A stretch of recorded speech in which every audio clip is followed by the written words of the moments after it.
So, good morning, good afternoon, good evening, dear listeners and viewers. Welcome back to yet another episode of Beauty Lies Beyond podcast with me, Miriam Rose. I'm joined today by Agar, and I will let him introduce himself. And then we're going to delve into a topic that I've really wanted to discuss, which is atheism, nuclear, and so many other things. So, welcome. Welcome. Thank you very much, Miriam Rose. As mentioned, my name is Francis Agar, a nuclear engineer. My foundation is in nuclear engineering, nuclear and quantum engineering from South Korea. Did multiple masters, even started a PhD in the EU. Why are you that shocked? Multiple masters. Yeah. So I specialize in what are called Gen 4 nuclear reactors, the advanced reactors. There are 6 designs, that it's only one of them that uses water. All other use molten salt and metals. I'm a non-believer. I've been told the word for it is atheist. But yeah, you'll figure out for yourself if that's the atheism you're used to.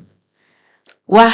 So now, why the hell did you choose to be a nuclear scientist? First, I'm glad that you're a scientist. Finally, I have a scientist on my podcast. But why did you go to the selection subjects ukachagua nuclear? Who does that? Yeah, that's okay. So what happened is that Yeah. I found myself at this very nerdy university in South Korea. And in the first year, we were allowed to study anything we wanted, literally anything you wanted. So I decided to study calculus, of course, because it's very important. Philosophy, because I like reading the Senecas and the Aristotles and all that. Did a bit of writing. I like writing. And towards the end of the year, when it was time to declare our major, right? So when you join in, you don't have a major, but after a year, after experimenting and figuring out what works for you, you get to choose.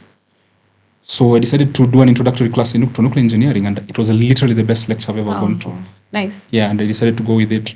There was also another case, like I made the decision I wanted to do nuclear, but then the next week during final exams, in one of the physics questions, we were required to design like a electricity solution for a village, and guys who could do anything they wanted.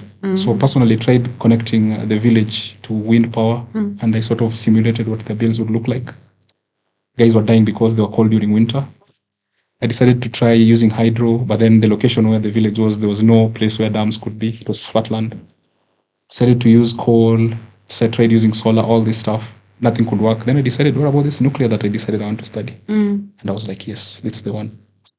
That is plausible. Yes. Yeah, so Like that. yeah, since then I've just been a nuclear guy. Yeah. Yeah. Yeah, because otherwise I'd be like, who in class 5 is like, I'm going to study nuclear? No, class 5, I wanted to be an astronaut. Okay, that is I wanted not to go to space. No, we were quite a number of guys. I wanted to go to space, and I was convinced all the way until class 8 that I would go to space one day. Yeah. But then I did KCPE, and I didn't go to the school I wanted. Ended up going to Maseno School, where it's not for nerds, it's for sportsmen. Okay. Where did you want to go, Mangu? Strath. Not Strath. I wanted to go to Surrey. Okay. It was a tragedy, yeah? I can only imagine. The guy before me, the year before, when he led, he went to Staré. The guys before him, Staré. And then me, I lead, and I don't go to Staré. I ended up going to Maseno School, play rugby. What when you want to here? They won't be so pleased with you. But it's true. I think Maseno School wasn't my first choice. Even playing rugby wasn't I took it because I hated singing. They forced me to join the choir, and then I was like, we went all the way to Nashos, by the way. Yeah. Upper KCC. And then I was so miserable. So I said, I'm never going to go for this again. Let me play rugby. Interesting. Yeah. You have a very interesting life. But I used to want to be an astronaut as well, by the way, when I was young. But why was your fascination? Is it the stars? For me, it was the stars, and it was the just cartoons. out there. The cartoons I used to watch, like Voltron. I remember all those cartoons where they would sort of depict space as this sort of enchanted land, and there's this infinite possibilities. I remember when I was class 7 and we'd introduced to vectors, and someone was describing that in space is the only place in the universe where there's no up, down, left, right. You get to decide for yourself. But then as I grew old, I came to realize that the cartoons were depicting as if we've really explored space, but we haven't. The farthest we've gone is the moon, right? So there was a bit of humbling there, and it was happening at the same time when Staré had told me, bro, Kotaki. So yeah, I was just in limbo all through my high school. After I finished is when I found myself in Korea to study nuclear. Fair enough. So I have a question before even we venture into the spirituality of Agar. Nuclear, I know you'll defend it. But the reason why I am skeptical about it is the distraction, first the distraction and the waste management bit of it. Say something about that. I mean, the distraction, you have to be a bit more concise about it, because I think you're conflating nuclear bombs with the nuclear power plants. No. I mean the power plants. I mean, nuclear power plants are some of the safest contraptions human beings have ever created. Are they safe though? Because they're all this Chernobyl. I was Fukushima. Yes. Fukushima is what I was thinking about. Yes, Chernobyl. So let me ask you, just without Googling or without looking, how many people passed away from the Fukushima accident? So let me first of all describe the accident. Then you tell me how many people you think died. So when these guys were designing that plant, they erected what is called a seawall. It was 10 meters high because Japan is always hit by tsunamis. Yes. So they had to factor that in. But the tsunami that came was like once in 20,000 years. And it managed to flood the nuclear plant. And a lot of things went wrong. So from that, many things going wrong, how many people do you think lost their lives or have cancers? I feel like it's a trick question, so I'll probably say 50 to be safe. Literally no one died from the Fukushima Daiichi accident. 20,000 people died from the tsunami, but no one died from the actual events at Fukushima. But I would trust that Japanese I would trust that statistic, but I don't trust Africa. We can't even build freaking roads to save ourselves. How will we manage a plant? The thing I normally say is this. True, we don't have a safety culture as Africans, but we have airports and we have planes that fly and land without people falling down from the sky, right? The engineering, the intense engineering, I'm one of these techno-supremists that I believe everything has a very hideous technological solution. You tell me one thing that you believe technology cannot solve and I'll show you how to do it. Even this corruption, guys, cry up and That's true. I can design a system. As engineers, we can design the most excruciating, most detailed system that's going to make all these people curl down in fetal position. You should. Don't talk about it. You should just do it. Sawa Chernobyl. Chernobyl, how many people died? 1986. The Pripyat. effects are still being felt. Okay, so like as a collective, how many people do you think have been affected by it? Be it cancers, or be it like shortened lifespan? Or... It's because I haven't done that. I have forgotten the numbers right now, but I'm sure they are a lot, and it's still unsafe to be there. So let me just be very direct with it. Exactly 136 people died from the events at Chernobyl, Pripyat, Unit 4. It was Unit 4 that went boom. You have to understand that even after that Unit 4 had gone boom, Unit 1, 2, 3, 4 continued operations for 13 years. That site where is supposed to be like this, a huge disaster has happened. You had guys, engineers coming there every day for 13 years. Until 1999, when the EU were telling those Ukrainians, you guys either shut down that reactor before you can join the EU. That's the only reason it was shut down. That design is called RBMK. Yeah. So people tend to conflate, and it's very deliberate. It's very deliberate. People tend to conflate the effects of a nuclear bomb with the effects of an accident at a nuclear plant. It is impossible for a nuclear explosion to happen at a nuclear plant. All those things that you hear, they're never nuclear explosions. In Chernobyl, there was steam explosion. In Fukushima, it was a hydrogen explosion, that famous image of the mushroom cloud, which was very jarring for the Japanese. You can imagine. Yeah. The Japanese were bombed by nuclear weapons in 1945. So obviously seeing that really did something to them. Yeah? But nuclear is the safest, safer than wind and solar. What I know now from the spiritual side is that when nuclear was given to us by the aliens, let me call them aliens for now, or the people out there, they meant it to be used usefully to help us. But now what man ended up doing is using it to make atomic bombs, nuclear bombs and everything. So I feel like I resonate with you when you say that it's safe and it's safe for use for what it's supposed to be used for electricity and everything. For once, I'm lying with you than I was before. And I know now that if someone wants to smear something, to have a smear campaign about anything, they will do it in them days. But now, since we have more accessibility to information, I can see how what you're saying is plausible. Okay, cool. Yes. You wanted to say something? Yeah, I can say that all these technologies, society, there's this paper that was written by someone called Vannevar Bush around 1944, where he was making a case for national laboratories and national research centers. And the specific word he used is that every society has a certain flavor to it. It has its own characteristic. Like if you were to list down Western society and Eastern society, you would see distinct differences between what their values are and what they're not. That's true. So the way civilization or a people apply technology is always going to be different. So there's no you can't use a blanket statement of saying this technology is bad. Yeah. It's the society how it uses it. Yeah. The most vivid example I can give is gunpowder was discovered in China almost 700 years before it proliferated into the West. What did the Chinese do with gunpowder? Fireworks. You go there and the fireworks, like the fireworks display in the likes of China, completely different from what the Westerners did the moment they got gunpowder. They went on a rampage around the planet, colonizing every place they could, right? So that thing is there, that distinct. There's a technical word they use for it. It's called socio-technical imaginaries, where a society given a technology or given a basic science, the way they're going to apply is completely different. And the West just has a way. Compare South Korea with the nuclear power and North Korea with the nuclear power. Easily, yeah. One society decided that it was going to create an egalitarian society where they're going to chase away poverty in like a generation. The other society, because they had been bombed during the Korean War by the US, they decided to become a hermit kingdom and they have nuclear weapons. So that flavor is there. That's a fair assessment. Yes. Thank you for that. So now let's go to your atheism and describe the flavors of. You told me about flavors of atheism, and I'm like, who knew? So my atheism, my lack of belief, let me just call it a lack of belief, because I don't like putting labels on such things. Where did it come from? Start from how you started your journey until how you landed here. Yeah. So I was an altar boy, yeah?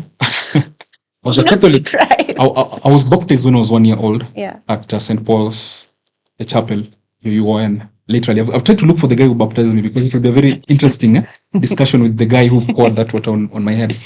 Yeah, so I was raised Catholic all the way until I was 14. So I did all those sacraments, First Holy Communion, profession of faith, confirmation. I have very good memory, so I remember word by word the act of contrition. That's something most people don't remember because they were taught in primary school. So yeah, raised Catholic all the way until I was 14. Then I went to Maseno School, which is an Anglican church, an Anglican-sponsored institution. So religion has been part of me for a while. When I did KCSE, I was number 2 in CRE. I was number 2 nationally in CRE. So I know religion more or less. But by the time I was in Form 2, and I read about natural selection and the dichotomous key and biology, it made so much sense. Yeah. Religion just disappeared.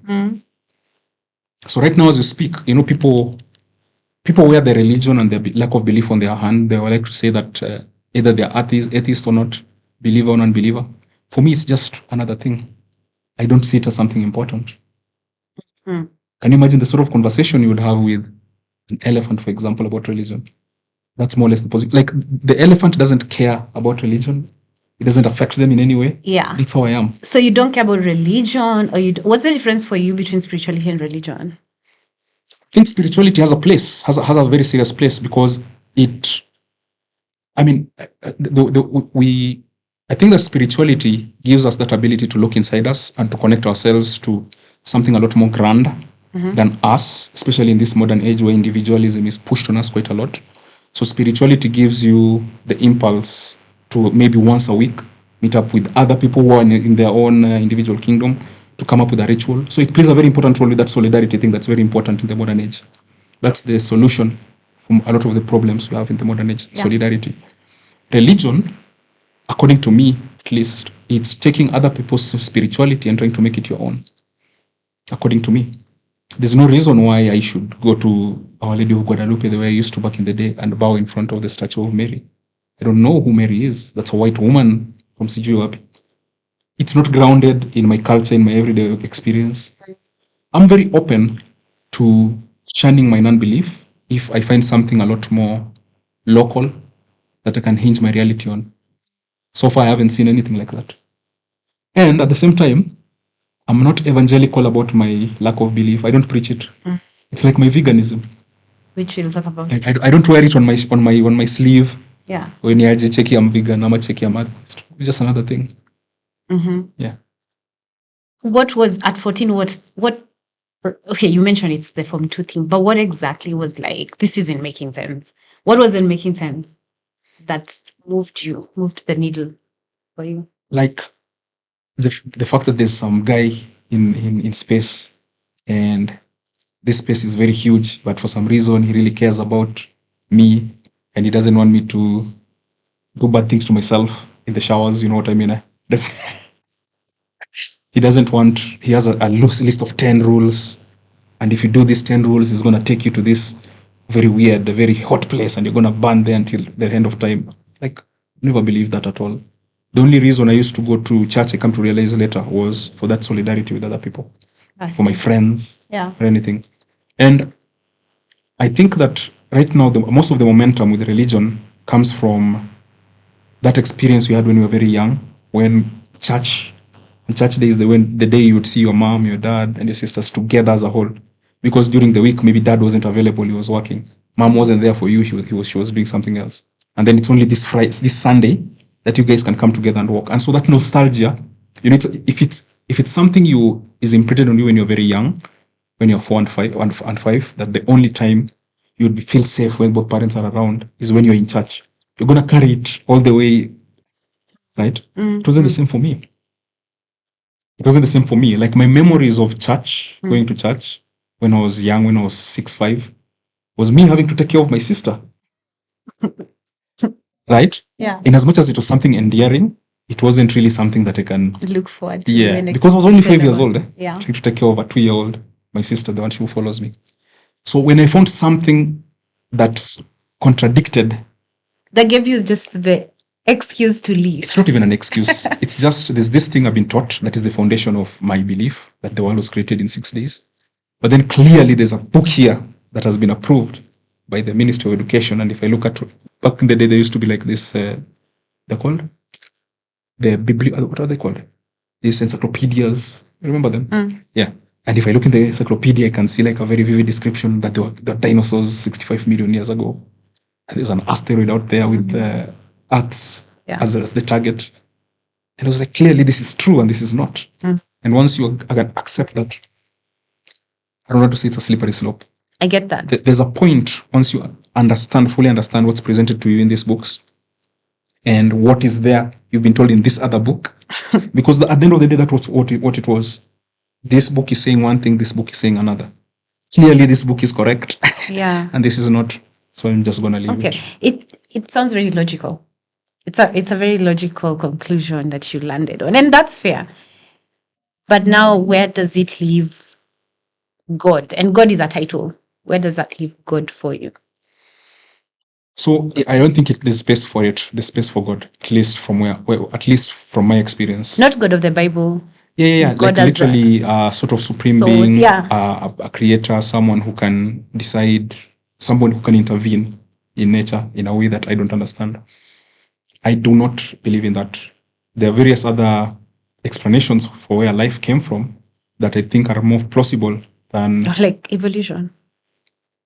Like, I think for evolution to happen, like you need to have already had like that seed of life somewhere. Then it's going to iterate itself over and over again until we are the people who emerge from it. So there's so many theories, something like panspermia. I don't know if you've heard of panspermia. I've heard of it, but I don't know much about it. It's this idea that life is seeded all over the universe from a single source. There's a planet somewhere that had favorable conditions for this microbial life to appear. And then there was a cataclysmic event, spewed all of it into the universe. So that's panspermia, that life does not originate here from Earth. It originated from somewhere else, but landed here by chance. So there's no room for gods in my world, more or less. And the nuclear physics has made it worse. I know. I was going to ask, did that cement this unbelief? Yeah. It cemented it quite a lot because I've read science fiction. I'm a huge fan of science fiction. I've written science fiction. I've looked at the differences that exist between science fiction from one culture to the other. And I can see why different cultures with different knowledge turn to external intervention as an explanation for what they see around them. As a physicist who's lost his belief, I've spent so many times inside the laboratory, 2 hours away from a deadline, and I was praying. Sometimes I pray, please, if there's a God out there's a God out there, please, this simulation, let it just work. And then it doesn't intervene. You get. Okay. So then over time, it stops being an option when something is not going correct in the lab. It stops being an option. Of course, the first time you're going to get there and there's a very tough deadline coming in and the professor is breathing down your neck, you're going to turn to God. Yeah. Yeah, I see what you mean. And then it's not gonna happen. God is not gonna turn up. You still have to turn up. So over time, then it stops being an option. When things are going wrong in the lab, your first thought is not, God, please help me. It might be, hey, come on this idea. Maybe that's God intervening in your life through someone else. Fair enough. But unfortunately, it was happening to me in Korea, and I was the only black dude, and I had something to prove, so I had to turn to myself. Yeah, but tell us more about that experience. How is it being in South Korea? So the crazy thing about where I was, coexist, coexist is this unit's top 50. The funny thing about it is that most of the academia there are religious. They pray to who? The God of the Bible. Really? Yeah. It's a very curious thing, you notice. It's very curious. There's a guy specifically, Professor Mansung Yim, who was like my dad while I was in Korea. Professor Mansung Yim is a Christian. These are guys, like, this is the creme de la creme of Korean nuclear stuff. All those guys are religious. There's another guy who just reached out to me like last week, Sukmin. We talked quite a lot about what we can do in Kenya, and then he turned to religion. And now everything he tells me so he's hoping that if he tells me that a lot, and because I need his mentorship, I'm going to turn religious, but I'm not going to do. But that's the curious thing. So 2 questions. Yeah. How your experience was, and how did they turn you back? Because if they are physicists and scientists, and they believe in a God, how did they turn you? What was it that this bright mind that believes in this external force or external being, they have a mind that can process that, and your mind can't process that. So I'm trying to see what was it that... Yes. I understand completely how jarring it is, because most of the time, most of these guys you normally see proselytizing atheism, they usually come from a science point of perspective. Exactly. But then you go to somewhere like coexist and you find that the brightest guys around are all religious. So for me, by the time I was getting to Korea, I was I'd been so much into atheism back then. Back then, I would like loudly and proudly claim to be an atheist. But it was that that evangelical phase of your life when you're 20 and you have strong opinions and you're idealistic, very, very, very natural progression, right? So by the time I was going to Korea, that was where I was. But the fact that I was the only black guy, I didn't find really a community that as being a community. You get? It wasn't a place where I mentioned earlier that what spirituality does is that it gives us an opportunity to congregate people in the same belief to do something once a month or once a week. But for me, that wasn't an option. So I kept to myself quite a lot, and this atheism festered and brewed. By the time I was taking a very close look at my professors and the faculty at coexist to realize that all these guys are Christians, I'd already reached this phase where I am, where it's impossible for me to convert back. But these guys, it's very simple why they're all religious. These are guys who benefited from the airlifts after the Korean War. Most of them studied in the US, and it was missionaries who came to pick them up. You understand? It's a missionary, like that people in their 60s, the professors in their 60s and their 70s and their 80s in Korea, most of them gonna be religious because they did not mature. Exactly. They're very Americanized. You can see it in Korea quite easily. The Americanized professors who are much more amenable to people like me, because this was the first time they sing a black dude. They're very religious, but the Koreans who've grown up and matured there in Korea, or they've done from undergraduate to PhD in Korea, you'll see that most of them are either Buddhists, or some of them are just non-believers like me. It's what 100%. That's what I expected until you threw in this funnel of Christianity. I'm like, how? But that makes sense. Yeah. And Buddhism, it didn't appeal to you? I've actually spent a week. I spent a week in a Buddhist temple, Heinsa. Yeah. It's like I don't know if you've heard of Heinsa. No, but it just sounds exciting. There's this Tripitaka. Tripitaka is this sort of nini that apparently the Buddha himself was walking around with. It's hell. It's Wow. in Heinza.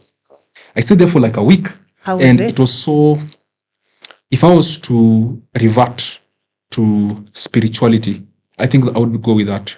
I'd bet, I'm willing to bet on that. Because it resonates with so many things. Yeah. My veganism, for example. Yeah. And I remember it was like so wonderful. It was during summer 2015. And we were in Heinza, and we would wake up at like 3 a.m. to do those 108 bows and went to the Buddha. And then it was so nice. And I met this guy who was, he was one of these executives who made money in Silicon Valley. And then one day he just said, no, I don't want any of this. I'm going to go into the mountains of Korea and become I loved it. It was sort of, it really, because by the time I was going for that thing, I'd been in Korea for like a couple of years, and I'd already gotten used to the technology, everything working. So I was no longer impressed by the country. I wasn't impressed by how efficient things were. So then, there's a trip, there's a temple stay coming up. And I was like, okay, let me go see what's up. And then guys have to give up the electronics. Guys have to get this very nice fitting. It was wonderful. Absolutely wonderful. I love that. And the discipline of those monks, the meditation. You know me, my brain has been for years. Yeah. And the only time when I felt like I'd switched off and I could just be was during that one week stay at Heinza. It was wonderful. I'm going to do it again. Yeah, why 1 week? Like how you didn't extend school? Come on. But it's 2015, 2020. That's 10 years ago. Yeah, I was an undergraduate back then. So I had to. Yeah. Like, it was 1 week, and then the school was supposed to open in 2 weeks for the fall semester. But it was wonderful. Like, my brain has been constant. People normally ask me why you're here to dubstep. I listen to dubstep. It's because it's only dubstep that is loud enough to calm these things happening in my brain. But that time at Heinza, it's a different type of peace. And it's so immaterial. It's so immaterial. Like, I don't know how many people will ever get a chance to visit a Buddhist monk and a Buddhist temple and just stay there and see how much extra baggage we carry around that we do not need. Yeah. So much stuff you do not need. This thing, I need to, you don't. Yeah. No, I know. They're going to take away this thing where you wake up in the morning and the first thing people do is check their phone. You don't need to do that. Yeah. Yeah. It was wonderful. So this is your cue to go back. And you don't need to go back to Korea. There's a Buddhist temple in Loresho. Really? Yeah, I didn't think you knew that. And there is Vipassana. I have no idea what that is. Okay, so it's similar. So it's a 10-day, it's also a 10-day retreat where you just go to, they'll pay me for this. It's you go to the a place like somewhere in one of the centers, then you do 10 days of pure silence. Wow, sounds wonderful. I know, I think you'd love it. Just pure silence. And the fact that you've done it before and it's something that you've loved, because some people really, it's a torture for them because it's called the monkey mind. The mind is just going over and over, on and on and on. So that's something that you can try before you go back to Korea. Vipassana, which I'll link you up with, and go to the Buddhist temple. I'm happy to take you. Sure. Personally, like that time in Heinza was the best experience I had in Korea, to be totally honest. Yeah. There's another experience I had, but it was more technical. But that experience in Heinza, in the mountains, I don't know if that was the same place where because I've stayed in like 3 temples while I was in Korea. Heinza, there's Mugungsa. Mugungsa is very close to Daejeon where Kaist was, but that one was like guys would go there as a class. Like the freshmen have gone there as a group, but I don't like such stuff because now it's extra baggage you've brought to a place where you're supposed to. Now you have to care about. I don't want to care about those guys. Yeah, right. I'm there for me. I'm not there for those guys. So there's that one. There's Mugungsa. And then there's another one I've forgotten where there was a time when the Japanese had invaded Korea and the only place they were not able to conquer was that place. I don't know if it's Heinza or the other one. I'll just confirm. Like there's so much history and there's this sort of kapath where you can see the very first person to step there. Apparently they found a way to create concrete or something. So there's a footstep there that's almost 500 years old. It's been there for 500 years. And then you get to take off your shoes and you put your foot there. And for a moment, there's just silence. Yeah. It's wonderful. It's absolutely wonderful. That's beautiful. And you know what other thing that made it such a good experience for you is that when you're in that silence, when you quiet your mind, you're actually able to get in touch with contact infinite intelligence. So you're smart, but just your brain the way it is right now, with all the noise in the mind. But once you switch on the quietness of the mind, you actually open yourself up to, using your crown chakra, you actually access intelligence that is above and outside the limitation of the I understand that. That really resonates very well with my perception of quite a number of things, because you said something about like it's almost like a channel. When you go silent, you're able to you have so much noise in this channel, so you're able to tap other channels.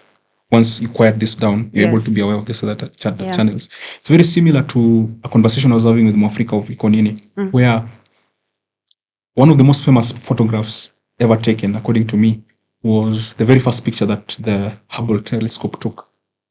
I think it's called Deep Space View or something, where it focused on a very specific part of the sky and took, I don't know, it's like 200 snapshots using one spectrum, one wavelength of electromagnetic radiation. Then it switched to totally different wavelength of radiation and shot the same place, completely different. Yeah. 100% different. You get. So that's a thing. I agree 100%. Like scientists, we're supposed to be very empirical because we follow the scientific method. But when you think of it carefully, there's no there. When you say there, you imply that there's only one scientific method. How does a mosquito that's been born that's hatched out of an egg, without any advice from its parents or something, know that I need to go to this huge creature, risk my life, and if I'm successful and tap into a vein, I'm gonna get food from it. It didn't do any scientific method. It just knows. You can call it instinct, but what is instinct? Yeah. You get. Yeah. So I understand. I understand 100% what you're saying. Yay. So I may just convert you back. To what? Buddhism. That's good enough. I don't know. Buddhism, maybe. I would visit for and see. Are you Buddhist? No, I'm Hindu. Oh. But the reason why I'm advocating for them is because I passed through Buddhism to get to Hindu. Okay. And there are some shared values. Excuse me. There are some shared values. And ultimately, there are a few differences. There is our God. And in Buddhism, they have a God as well. But some go to nirvana. Like they aspire to go to that place where it's just super peaceful, super connected. Which is still fine, because ultimately there is consciousness, which is one thing the scientists haven't been able to do to determine what it is. Consciousness is elusive to scientists. And the thing that I've learned and I've been learning is that the differences are the states of consciousness. There's one consciousness, but it's like in levels. So whenever you are in meditation, whenever you're like in the streets, you have a certain level of frequency of vibration, or you're vibrating at a certain wavelength, like just music. There's music that's noisy, then there's music that's calming, like that. So it gets your consciousness levels higher and higher and higher and higher. So the highest, according to the Buddhists, is nirvana. And that is just where like the Buddha would stay in that state for hours and hours, and time would just stop. That's being in the zone. Yeah. So that is why I would ask anyone who is atheist, which I really would love to understand, but I'm sort of understanding from you, is why would you not prefer this, a higher state of consciousness, instead of just living in a consciousness you're not even sure of, and just live in the deniability of a God? Like that can't be your life. Like unakata tu, there is no God, that is uko tu hapo, but you're not even evolving your consciousness. Am I making sense? Yeah, it makes sense, kabisa. I think most atheists, especially you're going to meet here in Kenya, is the rebelling. Atheism is a rebellion. You've read the Bible. I'm not going to mention that organization because I don't want to give them free publicity. But that's usually their position of atheism. They have to preach it. They're evangelical about it. They believe that their experience sort of is standard, right? When you're preaching to someone, your own experience, you're more or less demeaning theirs, right? You're more or less demeaning theirs. And I think that the atheists are like bottom of the barrel where that comes, because most of the time, you can't. The thing I normally say, I'm an unbeliever, right? I have so many nieces and I like getting them pets. One of them, the pet passes away. And then she's crying there, hoping that in the end, when it's her time, she's going to go to this prairie place where there's like, you watched what's the name of this? Gladiator. Where that guy is passing through a field and his wife and kid and a tiny dog are down there in the valley and he's walking down. There's that very emotional music.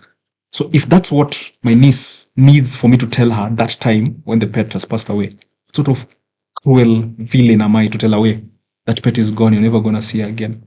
That's the flavor of atheism you see around here, where people want to be controversial. Me, I don't do that. That's good. I don't do that. Me, it's like, if religion is what's going to silence those voices in your mind, go for it. Yeah. That's what I mean by the consciousness. Exactly. So, but I think I live a very fulfilled life, if you ask me. Like, in as much as I don't have a God, like, I think people use that God notion for different things that me, I don't see the use for it.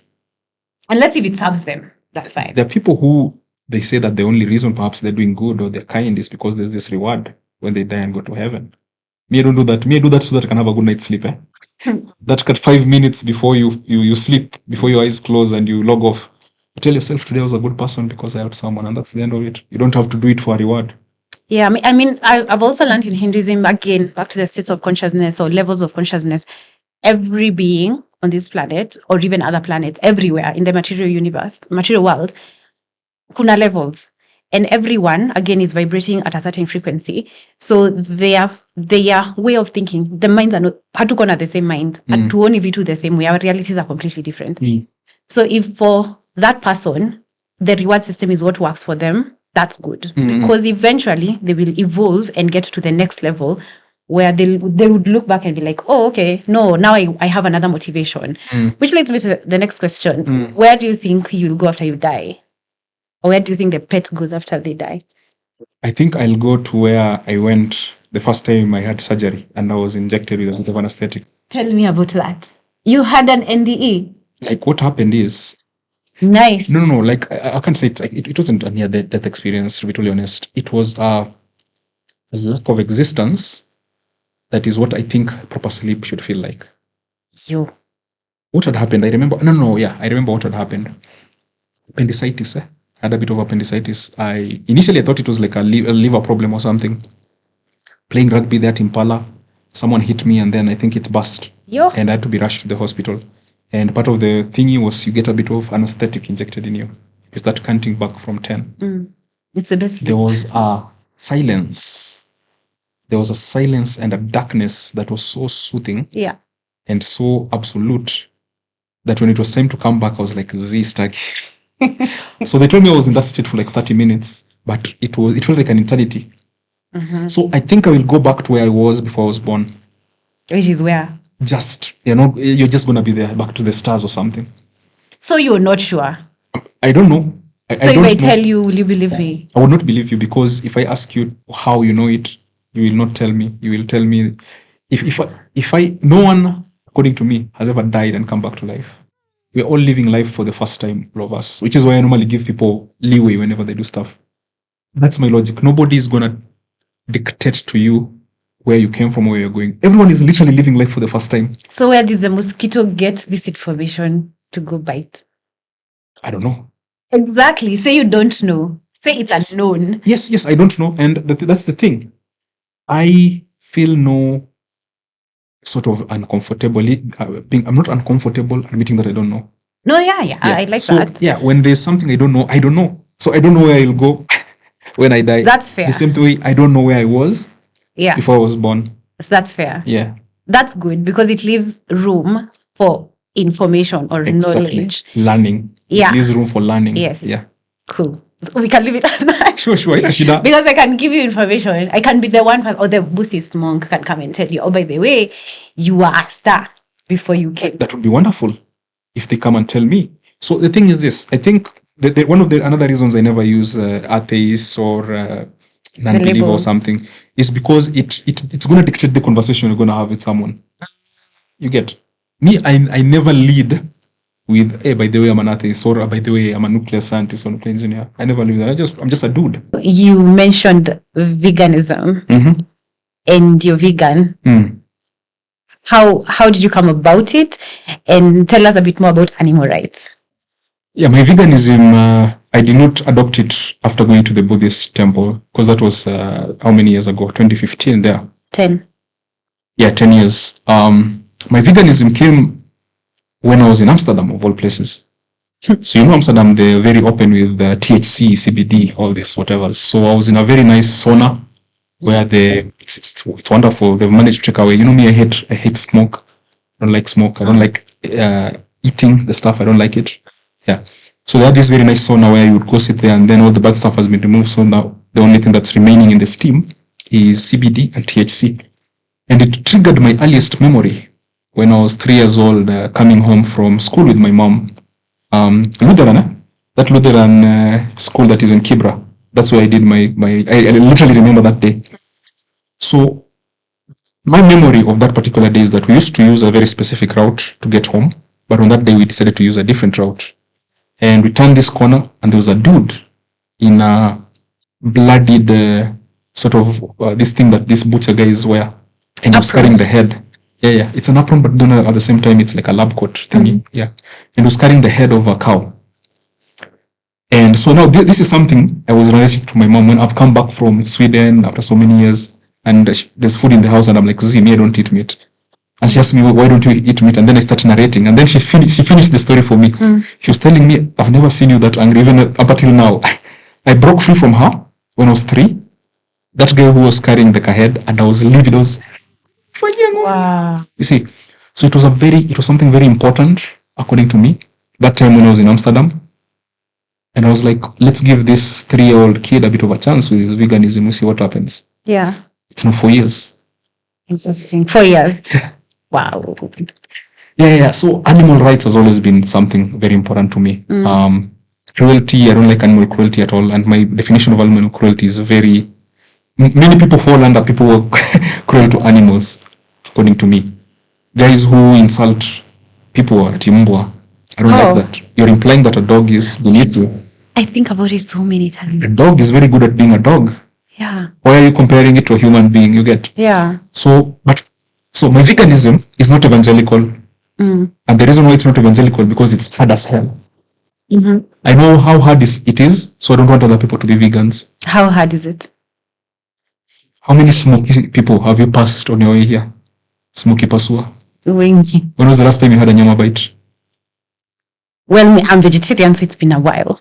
So it's difficult, and I've gone from, I was a muscle guy. Yeah? I really need to see this person who used to play rugby. Yeah. I went to the nationals. I want to see that. I was curious. And in Korea and all that, I was a muscle guy. I was, the toxic male that you girls lack. Like, I was that type of person. But that time there in Amsterdam and that memory, that was very important. Those are not things that just come to you. Why did it come to me when I was in that Buddhist monk? When I was for an entire week I wasn't eating meat. Why did it come to me when I was 31 years old? You get? So I've tried it. Initially, I was scared that I would do it for like a couple of months and then I would revert and I would have betrayed myself. Because what does it mean? Say, for example, you turn vegan and then you reach to a point and then you revert. Does it mean that you no longer care about animals? So those are not discussions I wanted to have with myself. Yeah. And it's been quite a while. Expound on animal cruelty a bit more, because I feel like people need to understand what it is and what it does. Like, I understand if it's okay. Let me give an example of something that I don't consider animal cruelty, but that people consider to be animal cruelty. This thing that the Maasais do with their cows, where they sort of shoot this jugular vein and then they collect blood and then drink it. I don't consider that, because it's a cultural thing. It is not industrial. It's not industrial cruelty. It's a symbiotic relationship between two indigenous creatures on this planet. There's the Maasai dude who needs nourishment, and there's this cow which needs protection from predators and all that. So it's a very nice and symbiotic relationship. Industrial farming of chicken, industrial farming of pigs, industrial farming of the cows and all this. There's no stuff I want to plug into, because you can see the suffering. It takes a certain amount of selfishness to look at a cow that's just given birth and the calf has been taken away to go and create a veal. What is it? What is I think it's veal. Is it veal? Yeah. Yeah, mutton is. To see mother cow crying after there's this picture I saw where some dude is has a wheelbarrow and the kid is up with that come to a calf, and the mom is it takes a certain amount of numbing of emotions. Be comfortable with that. You get. So maybe it's animal cruelty. I don't want. I've tried creating societies around that are for that because it's a very nice place. Yeah. But I've seen it's an elitist thing here in Nairobi. It's very elitist. That annoys the hell out of me, let me tell you. When I became vegetarian, because I became Hindu, but even then, it's not because I became Hindu. I just always, I always used to say I'll become vegetarian. Even when I was young, even before I knew what it meant, I just felt something about something. Then around the time before I became Hindu, I had just started telling like my folks, I don't want to eat meat. It's just giving me a vibe. And then I became Hindu and then I became vegetarian. The thing that annoys me the most is that it's so difficult to get a proper meal. And everyone somehow thinks everything I want to eat in this life is kumawiki and ugali. Aki, it annoys me. And the only place I can get good vegan and vegetarian meals is in Sijui Gigiri. Or chopoti. This chopoti shit all over the Lord place. help me. But it's not even Nothing like, annoys I get. Trust me, I get. Mimi, like, I think the experience all over the place has given me quite a number of options. I know quite a number of options. Yeah, you told me that. With and you need to take me around because I have no options. The tofu. Yeah. The lentils. Like, there's so many. I think in Kenya, the issue is a lot of information because veganism and vegetarianism is very elite. It's so elite. Most of what we find online, for example, if you're researching, is just elite stuff. If it's animal cruelty and you want to join a club that is organized and consistent, you have to go to KPCSA, that's the one that normally meets at Mateo's in Karen. Like already, and you know Mimi, I don't like elitism. I do not like me neither. So initially, like I tell you, when I got here, I was all over the place. I was like, I want to join all these ninis for protection of animals. And then every other day, if it's the dog, they have this dog fashion show. If they're doing it at the hub, you get wanaifanya huko ndani huko Karen, or if it's like there's this concert they were doing dance for animals where they lied to us. I thought that we were going to dress as animals and dance, but apparently we were just going to sit there and see people dancing. Like, it's very elitist and very condescending. Yeah. Because I remember they were doing some sort of fundraiser of some shelter in Kibra. And the language these guys are using to depict what people in Kibra are doing to dogs, for example, I'm like, you guys are even worse. What you do to other animals. So it was very elitist and I hated it. It has given the movement a bad name. A very bad name. And the fact that also the most people other than Indians, the other people who are vegan and vegetarian are white people. Exactly. Just makes it look like unajifanya aje msichana. Exactly. Mimi, because I dance for animals, I turned up hivyo, expecting to have fun. And then I'm like the only black person. It was like maisha nimeishi throughout my life. Yeah. In Korea, I was like the only black person in a 1 mile radius. In Stockholm, more or less, but in France, at least, kulikuwa na watu kadhaa, right? And then I come to Kenya at an event that is very important for me, and I still have to be the outsider. Do you think it's a cultural thing? Because, like Africans are wired to just have a symbiotic relationship with animals. No. Mimi, I think, okay, it's a condescending sort of thing because it's this turning your nose up. Even if you hear the way people talk there, you're turning your nose up at the peasants. These peasants don't know how to take care of animals. Ni sisi tumekuja kuwafundisha animals. Yet these guys have hunted all animals in their homeland to extinction. You get? So I didn't like it. That vibe ilikuwa inaniudhi kabisa because I used to beg. There's a friend of mine, Valentine. I would beg, please, sitaki kwenda huko peke yangu. Because it's number one, it's guys, and it's not even like youngsters. It's guys who are in their 50s and their 60s who are there condescending, and you feel like the outsider. Because, believe me or not, KPSCA, they're not vegans. There's no vegetarians there.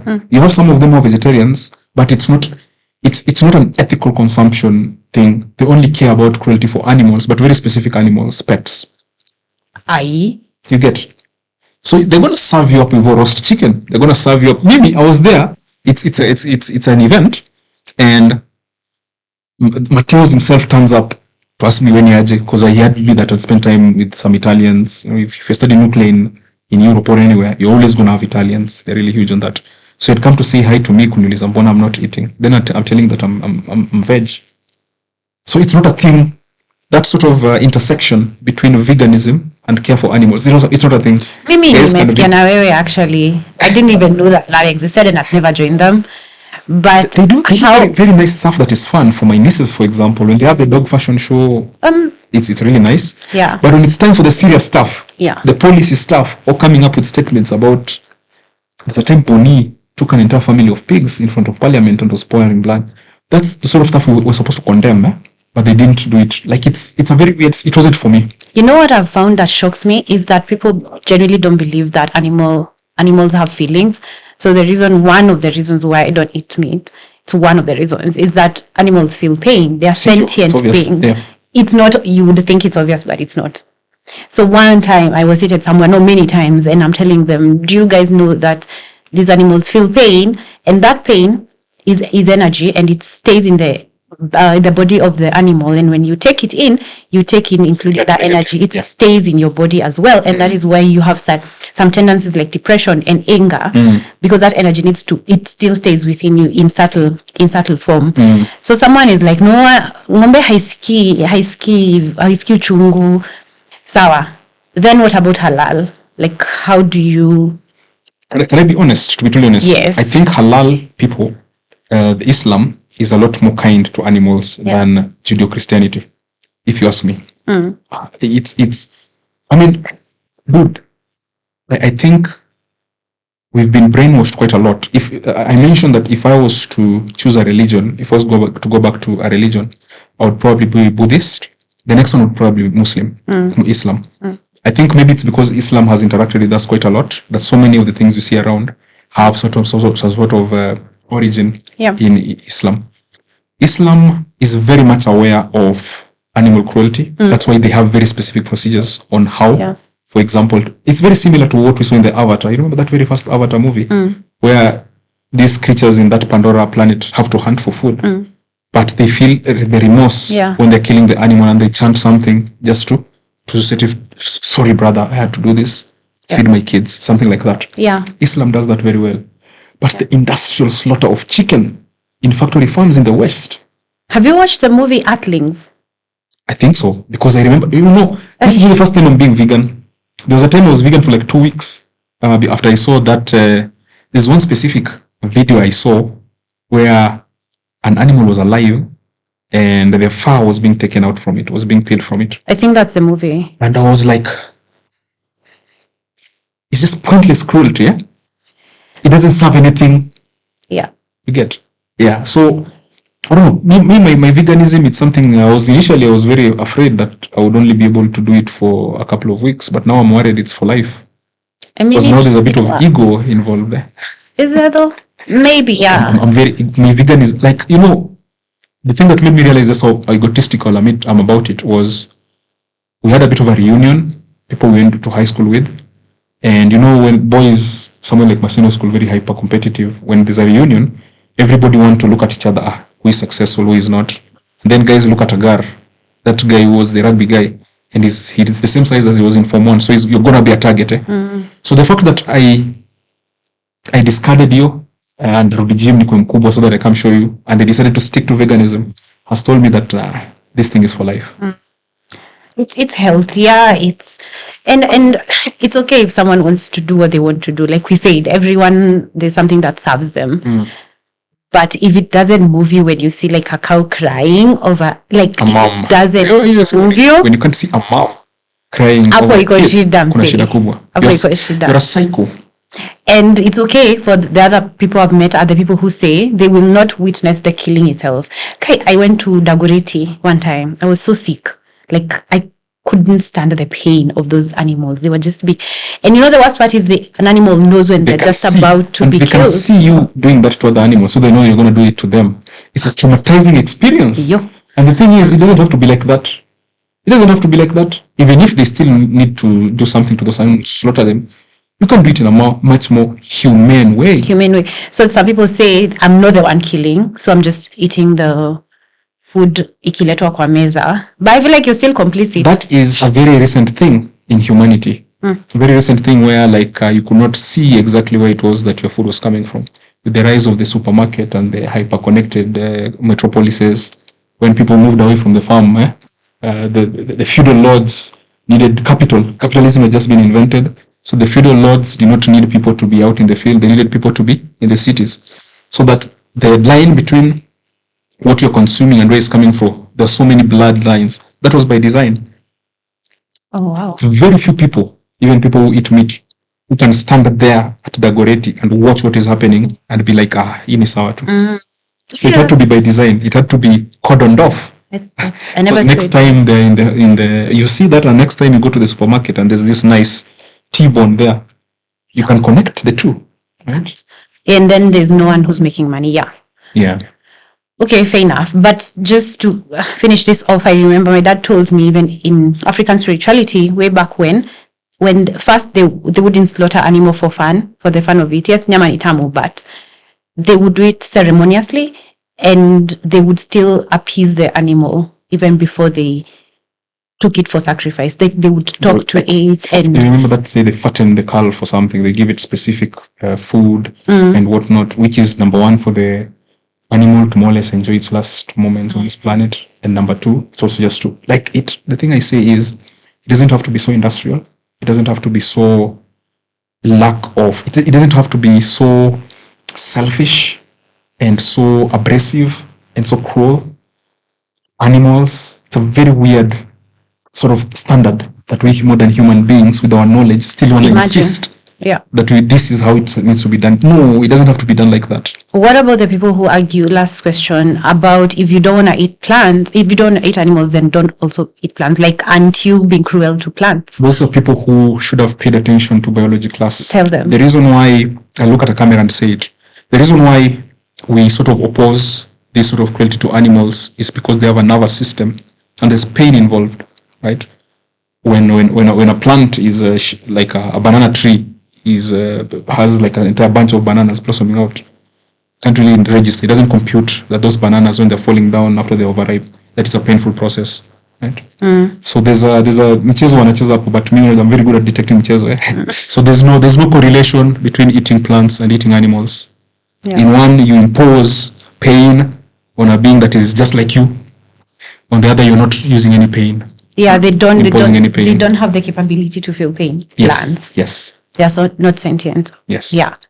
So Kai, I hope that clip, I'll cut it and put it everywhere, because that argument is like, really, that's your comeback. Yeah, there's no nervous system there. Very straightforward. There's no nervous system there. There's a feedback mechanism that exists, right? For example, the production of caffeine, for example, in plants, usually to repel animals away. But you can't, if you were to come up with a pain scale, I think there's a pain scale or something like that tells you how much pain you're causing something.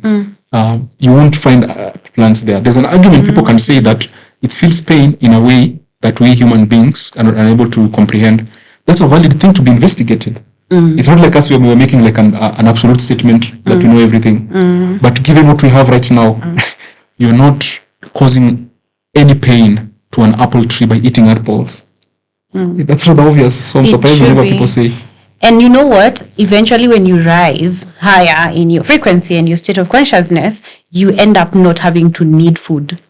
You can live off breath, prana.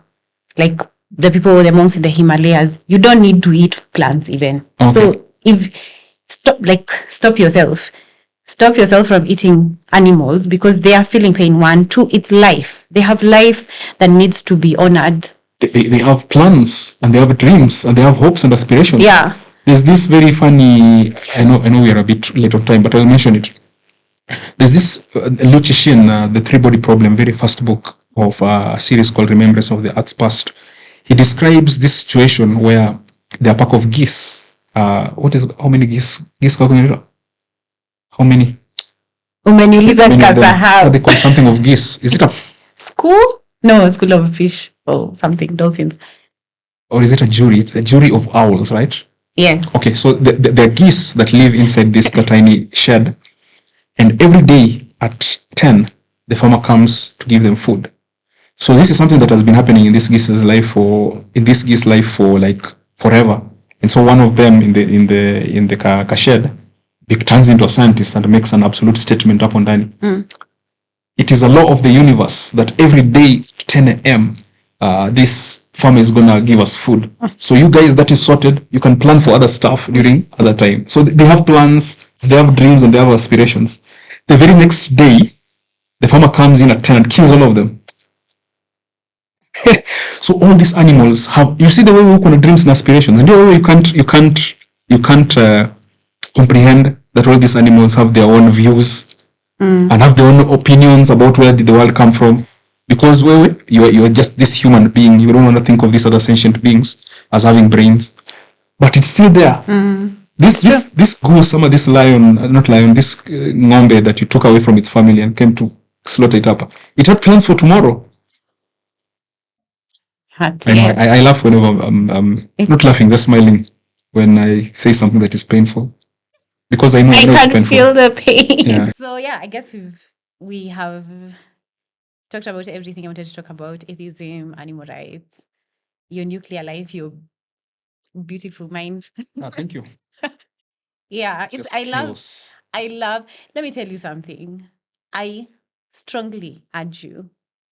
You don't have to become Buddhist, but just do the practices. It's gonna go a long way in expanding your mind and giving you so much more peace that you will enjoy the rest. You were telling me about you've lived half your life. The rest of the half, you're gonna have a more beautiful experience with all these genius that you have. It's gonna be beautiful. Yeah. That's the first time someone has used genius to describe me. No. Whatever, man. Like, I'm just giving Me, I you want the voices to be something. silenced. That's what I'm saying. Kelele Many mingi kwa my things to brain. I say. want them to go away. Many things to say. Try Buddhism. Achana tana Hindu. Hata sitakwambia achana na sisi. Go to the temple, which we will go to together. I'll take you. I'm happy to. Sure. Then we do that meditation, that quieting, and then I know you subsequently will keep going. Do the Vipassana thing I told you. If you get control over your mind, you can conquer the world. If you can control those thoughts, you will conquer the world. Yes, that's what I want to say about that. You want to ask something? Yeah, I want to ask you something, because there's a friend of mine who posted this picture. He's Canadian. He's Algerian, but he's going to become Canadian. So he was seated over the edge of a cliff. And this is someone who went through the same process as I went through. He was in KAIST. You know, KAIST breaks you down. That university breaks you down and then builds you up, gives you a bit of OCD, and then sends you out into the world to prosper. So I was asking Ahmed, if I ever find myself in a place that high, I'm 100% sure I would jump, because my brain would be like, jump. Yeah. Jump. Yeah. So to see him there, I was like, Ahmed, what happened? What happened, Ahmed? Why are you sitting in that place? Do you want to do something that you haven't told me? Because me, I would never dare. So me, I'm looking for a way to suppress those very random stuff. It's useful sometimes, but I think it's at this point, as I mentioned, I know I've already lived half my life. For the other, I want peace. I want these voices to go away. Let me see your hand. You have a long life. What? You need, I'm a pseudo palm reader, but you need to control doesn't mean suppress. Sorry. Control doesn't mean suppress your thoughts. Be genius. Just enjoy it. Ni kama kuweza kumanage, be an observer. It's called being an observer. Be an observer of your thoughts, because now that way it's like watching TV. It's like watching yourself. That's okay. Beautiful, because now that time you'll have control over, you can nyamazisha hii, unaweza ongeza volume. Okay. That's having what a bit of want. Control, which is always a good thing. That's what I'm saying. Control, master your mind, control your mind, control your thoughts. Then you'll be a master. That's awesome. What you need. Yeah. Excellent advice. Really like it. Yes. So yeah, I guess we are done for today. We can always have other sessions in the future. Seriously. And thank you for coming. Thank you for hosting me. Really enjoy. I'm sapiosexual. I love talking to smart people. I guess that's the highlight of my everything. Get to talk to many smart people. That's a good way to live your life. Instead of me, I only get to talk to myself when I'm in my bedroom and just working there on stuff. That's our podcast. Tutaona, now that we're here. Excellent facilities at iHub. We have to give our flowers. We have to give them their flowers. Yes, CEP Hub. You guys, if you want to start a podcast, by the way, come to CEP Hub. It's on Jahazi, James Gishuru iHub. Come and join the community, and you can shoot your podcasts for free. And until next time, kwaherini. Bye.